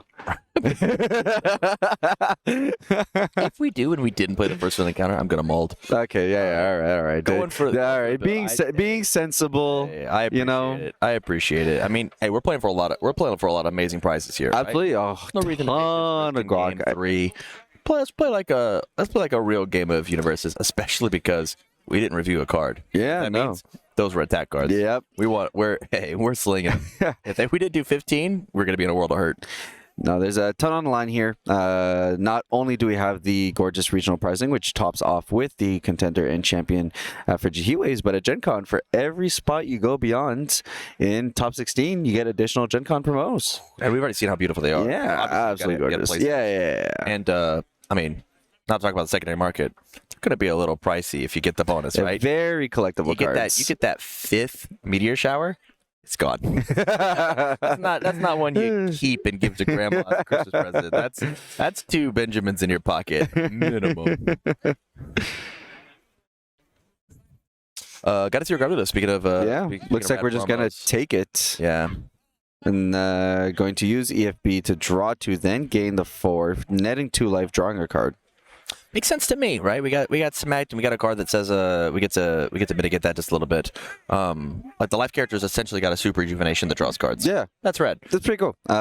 Feeling wealthy, jamming in an additional momentum, and then going into a meteor shower.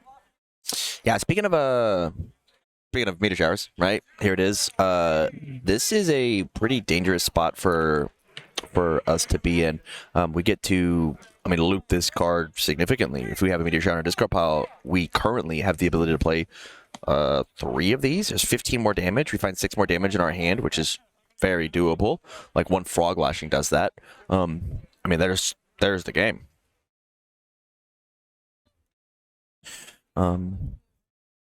Yeah. As this card is being postured to be blocked, I think you instantly zero gravity lift this. Interesting. We're choosing not to. I guess it's just going to get rid of...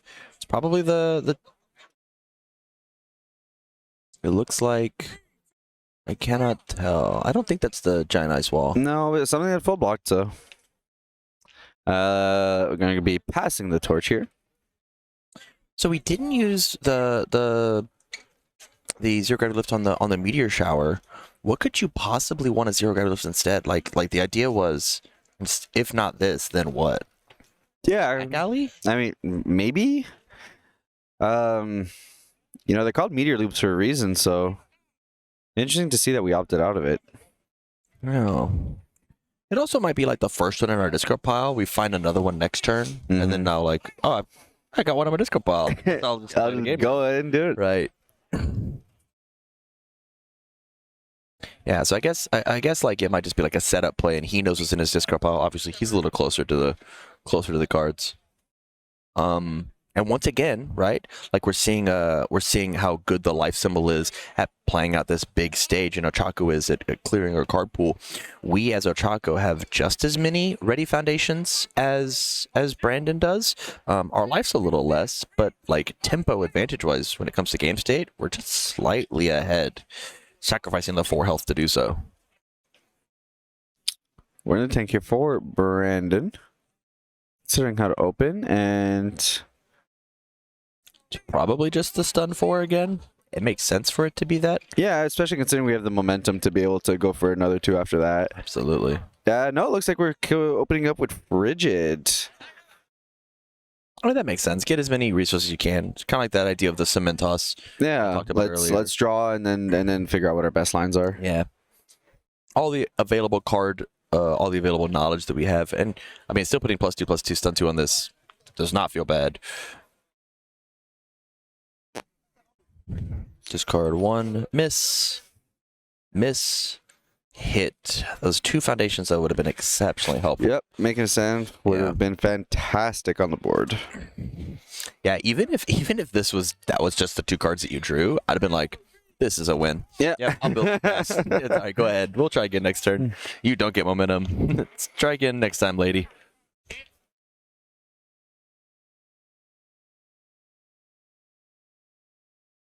Well, for sign up. 5 high for 6.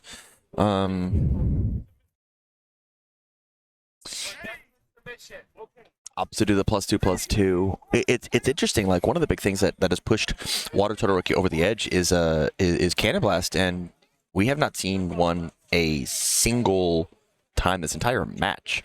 But we opt as Michael to take it.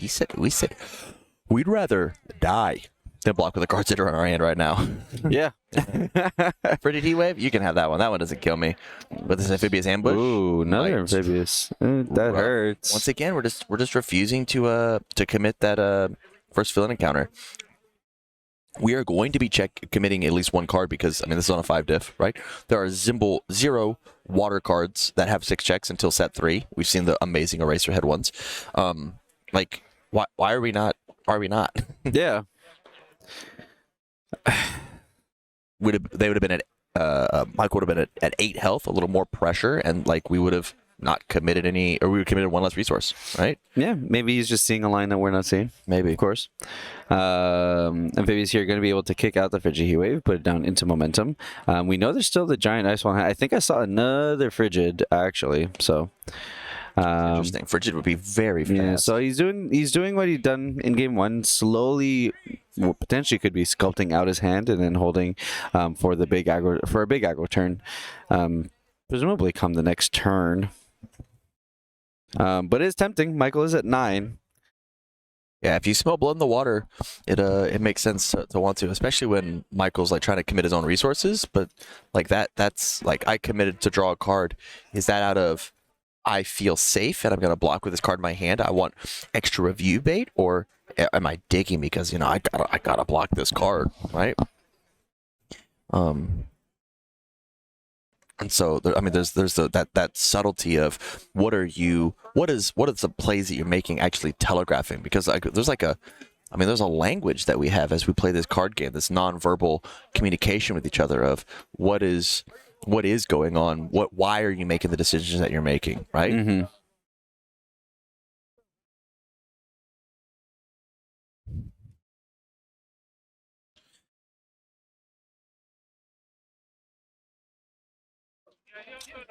We've opted not to destroy anything with the release. We are going to grab using Shoto, so think we're maybe just- indicating that we want to go in. I mean, Going for it. could Frigid, draw additional 2, see what we get from that. Honestly, it's more of like if this move hits, then Frigid is just so fast. Yeah, it's Right. fast. That's I mean, exactly it's forcing to make sure you held the right zone. Yeah. Crazy that we Especially, drew the back alley haymaker. It's actually crazy. some people are just good, man. Yeah, but that was the card added from both the aspirations. Yeah. Was haymaker. Yeah. We just got to have it for free. Hey, poop. It's yours.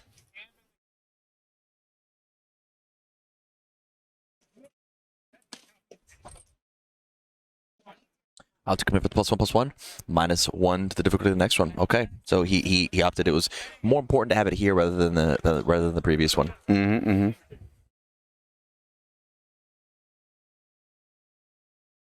Maybe he was like, just because I gave +2/+2 to the last ones, we'll be okay with it. Yep. Blocking with the There it back is. alley. I mean, that kind of tells you how desperate we are to not take this damage. So So we're good. 4, 5, 6, 7, 8. Right? No, 3, 4, 5, 6, 7. Checks a 5/+2 with a release 7. Okay. So are we gonna sculpt or are we gonna keep going? I mean, we committed for the +1/+1 -1 difficulty. Like, we kind of want to play one more poke, right? I mean, 2 cards in card pool. Frigid could threaten lethal. It could, and more importantly, it could like destroy 2 rival foundations if we have to double release to make sure we can block it. Yep. Right? Like we play it, we've got another amphibious. Oh, Oy. rough. We gotta commit 2 resources. Yeah, 'Cause it's a 5 diff. We have, and it got -1 difficulty, so 5+1 -1 Mhm. 5. Fun math. Yeah, it's great. Arithmetic's awesome. Opt to get rid of Todoroki. That's huge. That's so telling of what I'm planning on doing this turn. Although it's interesting because I mean that ops, like we just destroyed 2 resources here, right? Like the only out then would be to Yahtzee on Frigid, and it's probably unblockable. I mean, Or lose maybe he's 2 trying to more be bold and resources. saying that that's how I want to close it out. Maybe. So into momentum that goes. We still have 5 on it.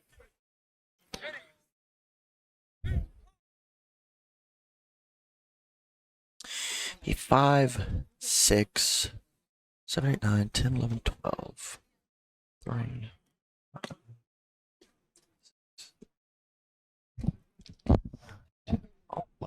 Okay, so if we, so here would be my thought process, right? If I'm planning on doing the Frigid play, Yeah. we see that Ochaco is ready. We see a 3 high block in momentum, right? It's a 5 speed. We can make it a 6 speed. We've got cards in card pool.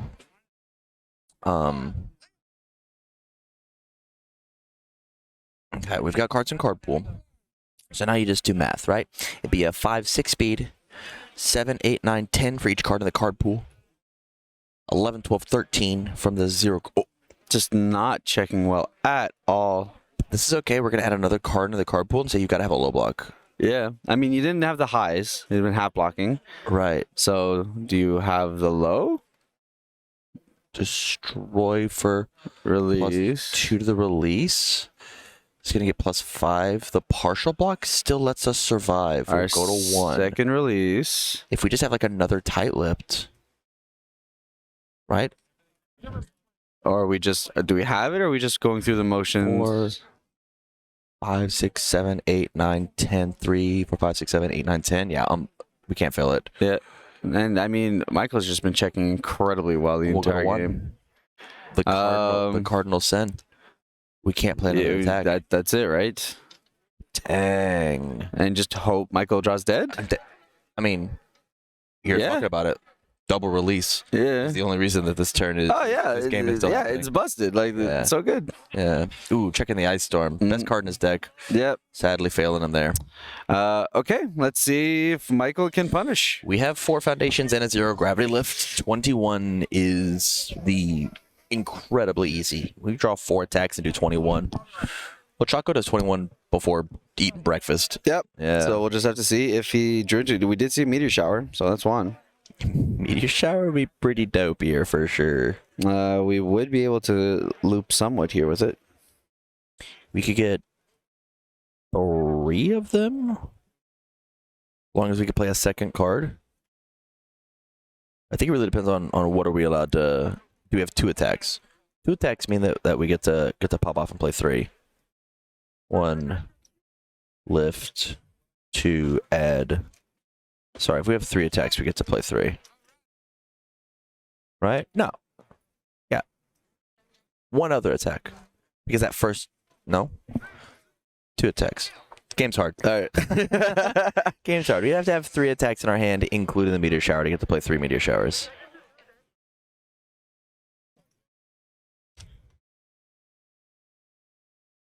We're going to let Michael take and do a little bit of calculating. He says we can't find it unless we've got a create capture net coming down, and we don't. Okay. Create capture net, one of my absolute favorite pieces in Life Ochaco. Not only is this its own mix-up, but also lets you build aggressively early, and it says that a card leaves your card pool. So, like, one of my favorite moves is, like, I'll build amphibious, create capture net, Yeah. clear. Hey, it's live.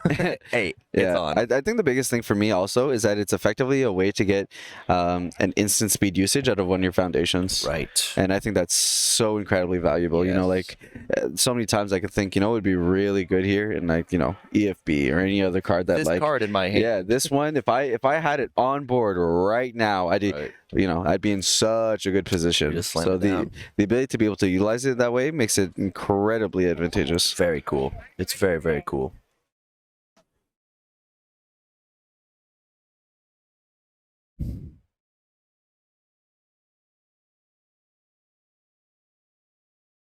Okay. Your pairings have been uploaded.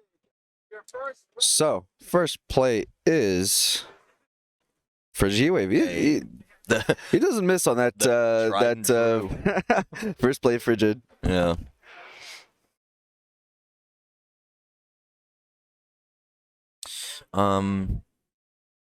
I think at this point, because we're at 1, I mean, we just lift our momentum. We don't care if they've got the 0 card lift, right? We just want the extra attack. We have so many resources. We're good. Let's just slam these. Let's slam this momentum to our hand, Yeah. especially if we hit with a different frigid earlier, right? Or no, we have amphibious. Yeah, we just add amphibious to our hand. Yeah, I think the biggest play here is like, look, you need to force these walk links, which we're seeing right here, and which means I don't have the zone. You just need to off zone them. Mm-hmm. So what Brandon needs to do is just to apply enough off zone pressure that forces Michael to use both of his walk links, Right. and then effectively say, okay, and now I just win because you just don't have it. 100%. 100%. Another. Oof. Oh, Yahtzee. Yeah, I was excited. Another thing I haven't seen in Brandon Smith's deck is Irrefutable Force of Nature. We haven't seen one touch the board, which would just like, I mean, at this point, the next attack would just win the game. I'll commit and steal that second wall cling. Yeah. You gotta have the high block. Yep. Gotta have it now. If you brought in more than one grasping, Right. drawing into that, presuming that Michael doesn't have a face shield. Correct. An assumption, but like, I don't think we would utilize the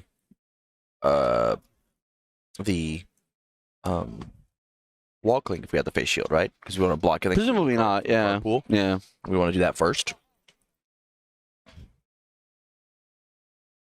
I don't think we gave this stun 2. Unless we stun 2 and we instantly used the releases. We must have, right? Because we only committed 1 for the Yeah, I do believe we. 6, 7, 8, 9, 10, 5, 6, 7, 8, 9, 10 for the 1. Yeah, we must have. All right. Really good at finding this frigid amphibious combo here. Correct. Checking moderately better than you did last turn. And the amphibious, and the amphibious to hit that final tactic, you know? And there's the walkling once again indicating you have off-zoned me. One more high and it's over. Yep. And I can just, yep, it's such a good spot. Once again, forcing Michael to put his cards in the discard pile, make it a little easier for cleanup. Oh, if my sight of Brandon's hand was correct, that's all gas. How sad. I mean, we could make this thing fast, right? I mean, it's double Double release, like what? You're not gonna get around that. No. Being forced to block with a meteor shower, that's unfortunate. Block, it checks with the committal of 2 foundations. 8, 9, 10. And then immediate and windmill slam, right? He has cannon. All right. Finally, the moment we've all been waiting for. We had the low. Congratulations to Brandon Smith as Todoroki 2. Truly the underdog of this entire top 16 coming in. Todoroki top 8. That's what I'm talking about, baby. Oh, how awesome! How awesome! Yeah, I'm ecstatic. Amazing play from both players, knowing when to press the advantage, when to pull back, leveraging the cards that they had. Congrats to both of them. Oh yeah, absolutely deep play, right? Especially on both those symbols where there's a lot of mind games. You know, you got the face shields to deal with. You've got to mitigate the options on boards. You got the card stuffing on one end versus, you know, the kind of momentum shenanigans on the other end to be able to loop into additional attacks. Right. So there's a lot to consider when you're going into the specific matchup. And like you said, 2 characters on a completely different symbol spread, but have so many similarities in how about that they go with their game plan. Correct. But you've heard us enough. Let's cut to a couple interviews with both of these players and see how they felt about the games that they played. We'll be right back. And here we are with one of my favorite characters, the sadly loser this time, Michael. Yep. With Ochaco. One tough match, really close competitive match. Though. It was. Just didn't draw enough orange. Correct. When I needed it. Right. But tapped kind of low, but just didn't have it. I mean, game 2 though, an absolute clinic, right? That was Game a good, 2, yeah. a real showcase of what the character can do. Yeah, I pulled it out. I didn't think I was gonna have enough lethal, but I somehow pulled it out towards the end. It was skill. It was calculated. We'll call it that. Yeah. So, Michael, what made you want to pick Ochaco for the event? So I've been playing Ochaco since halfway through set 1, I think, and I've tried other characters, but I just keep coming back. I don't know. That's what I know. It's been really good for me, except for that last game, of course. Right. But it's done really well. Topped a provisional, got 32 at a couple regionals. Finally broke through here. So yeah, just keep running it back. How do you feel that she compares to the current field of all these other killers? We've got like the Momos, the Asuis, Tokoyami, Kirishima. Yeah. I think so. The Kirishima matchup, I don't hate the Tokoyami matchup. They're pretty fair. Asui is obviously a different animal. Right. She is what she is. And then Momo, I haven't played against Momo a lot. It's been an up and coming thing recently, so I didn't play against it yesterday either. So I didn't get to see how. Lucky you. I know. I got to dodge all of that. I would have played Nate in the last round, but we ID'd. So Perfect. Well, man, once again, I thought all your lines of play were great. I think it was just a little less citrus. Yeah. Maybe a piece of tech that I'm on for you at home. I'm playing 5% Detroit Smash in my with a full the Cowling. Cowling. Yeah. It's like in the middle of the game, like a free mulligan. If you see, Yeah. it, right? I draw it and a bunch of gray. Play it, discard your hand. It's like you draw one more, you put it in, you Ochaco, you pick it back up, you do the attack, you put it's like, hey, here's a fresh 6. I am playing two capture net. It's in my main deck that I'm kind of unhappy with. They were kind of holdovers from when Mineta was everywhere. Right. And they were really good then. And they're, stun 2 is nice. Getting an extra foundation is nice, but they just don't do enough damage. Sometimes you draw 2 or 3 attacks and need extra gas to go. It's not enough sometimes. So Makes total sense. looking to swap those at some point. Yeah, I'm also playing CaptureNet in my list, so I'll have to look and reevaluate the card. Yeah, right? it's a good card. It's just not. I may want to maybe find something else. I don't know. Fair. Well, man, I think your lines were super clean. I think you just got unfortunate with just the draws that you had, but it happens. It does happen. I'm still super happy with top 16. I can't be unhappy. What's the next event you're going to? Pasadena? So I Playing wasn't. the online event? I wasn't planning. I'm definitely playing the online event. Nice. I definitely wasn't planning on going to Pasadena, but getting these regional points kind of pushes me over because I'm like this close to making it in. Love it. Love it. So I might have to squeeze that one in. Well, I mean, I'll see you there, right? Like, I'm super, super excited. Yeah. Well, man, thank you for your time. Congratulations once again. Thank you. Any shout outs you want to give before we bounce? Shout out to my local community for helping me test and coming out with me. We had a lot of fun here at GenCon. Love it. First time? No, it's been 12 years since I've been here. Oh, okay. I actually came for old UFS. Oh, how awesome. In 2009, I think. Wow. Top 16 that event. But it's a totally new game now, so. Right. You know. It is what it is. But yeah. Well, once again, Michael, congratulations, man. I'm excited to see you run it back in the online event as well as Pasadena, hopefully. Hopefully. And, with that, we're going to cut back to it. And here's our next interview. Welcome back, everybody. And with us, I have Brandon Smith, the winner of the previous match, taking Shoto to an unprecedented top 8 in a regional. Maybe to take it further. How you feeling, Brandon? Good, very good. Yeah. So, I mean, tell us about it. Why Shoto at this regional? Oh my God. All right. So yesterday, day before yesterday, I played Shoji. Was feeling really confident on him. He was lacking a little bit. And then I was like, I'm going to sleep on who I'm going to play. And I woke up like 5 o'clock in the morning and I was like, I'm going to play the regional promo. I feel that. All right, cool. Yeah, so I started thinking about different ways that you can play different combos, different ins and outs, looking at the pros and cons of other decks and strategies, and built the whole deck according to that. Nice. So why on water as opposed to, let's say, fire or order? So I played him on fire before, and it's very aggressive, very strong, and does a ton of damage. But when you're doing a ton of damage right now with Kirishima in the format and being one of the top tier decks, he soaks up damage very, very well. And with fire, it doesn't leave him really any defensive outs. I mean, you do get a couple of the options because they're his cards, but outside of that, you're kind of left to fend for yourself. Right. Yeah, I mean, the water package then gives you longevity. Yeah. You definitely have more of those defensive options if the game ends up going late. Yeah. And you still have the high impact cards, still got those frigid heat waves. Yep. You make great usage of amphibious to be able to start bouncing stuff into that momentum, be able to cycle it through. Yep, absolutely. And amphibious was honestly probably MVP of this deck, considering Shoto's third enhance is both players add a momentum to their hand. Yeah. Being able to put it in and get it back makes it almost feel like a Uraka. Yeah. So yeah, it gave that sense where the first time I studied them, like, oh, okay, that's hot. They just be able to use your Shoto, because you don't typically get to use it until you pass it over to your opponent, but they get that instant gratification. Feels real nice. Feels great. Yeah. All right. So going into matchup against Life Ochaco, Life everywhere. Ochaco does its thing. What are you thinking going into that matchup? As soon as he flipped his character, I'm very familiar with Life Ochaco. I top 16 Origin with it.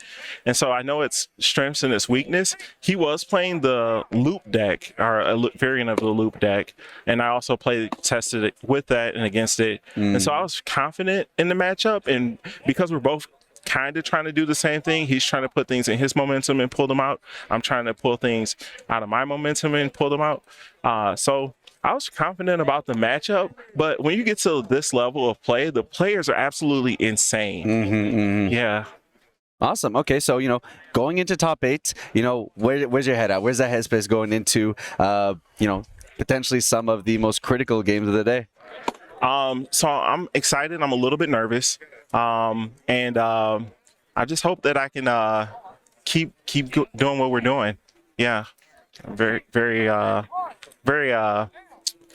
hopeful that we can keep doing what we're doing. Yeah, awesome. Well, if anything, before I even give you the congratulations, I just want to say thank you. You put Shoto on the map. You put some respect on my boy's name, and now we can say that he is a topping character. So it makes me feel so wholesome inside. But honestly, congratulations on your play. Very well done in this round, and best of luck going into your top 8. You too. Thank you so much. Thank you. Appreciate it.